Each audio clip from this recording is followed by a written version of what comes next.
ఇప్పుడు ఒక్కటండి, ఈ మరణాలది క్లారిటీగా ఒక మాట అనుకోవాలి. మనం 6 నెలల కింద ఒక లాయర్ గారు చనిపోయినారండి. ఆయన కోర్టులో వాదిస్తూ అందరి ముంగటనే చనిపోయాడు.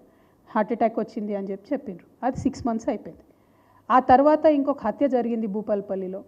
అక్కడ భూపాలపల్లి ఎస్పీ గారే ప్రెస్ మీట్ పెట్టి ఇది భూతగాదాలతోని జరిగింది, పర్సనల్ వ్యవహారం ఇదని చెప్పిండ్రు.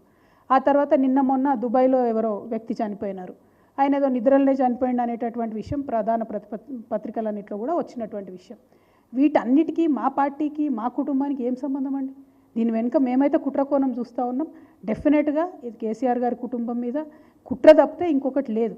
ఎందుకంటే సంబంధం లేనటువంటి ఇండివిజువల్ ఇన్సిడెంట్స్ అన్నింటినీ పట్టుకొచ్చి ప్రధానమంత్రి గారిని కలిసిన తర్వాత మాట్లాడడం అంటే డెఫినెట్గా దీని వెనుక కుట్రకోణం ఉంది.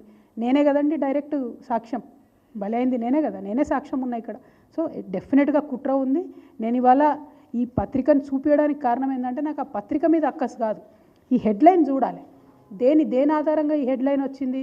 ఇటువంటి కుట్రలు తెలంగాణ ఉద్యమంలో మనం చూసినాం, మళ్ళీ వాటిని పునరావృతం చేస్తూ ఉన్నారు. కాబట్టి నేను కాషన్ చేస్తూ ఉన్నా, తెలంగాణ ప్రజలకు హెచ్చరిక చేస్తూ ఉన్నా, జాగ్రత్తగా ఉండండి, వీళ్ళ కుట్రలు గమనించండి అని చెప్పి నేను ప్రాధేయపడతా ఉన్నాను.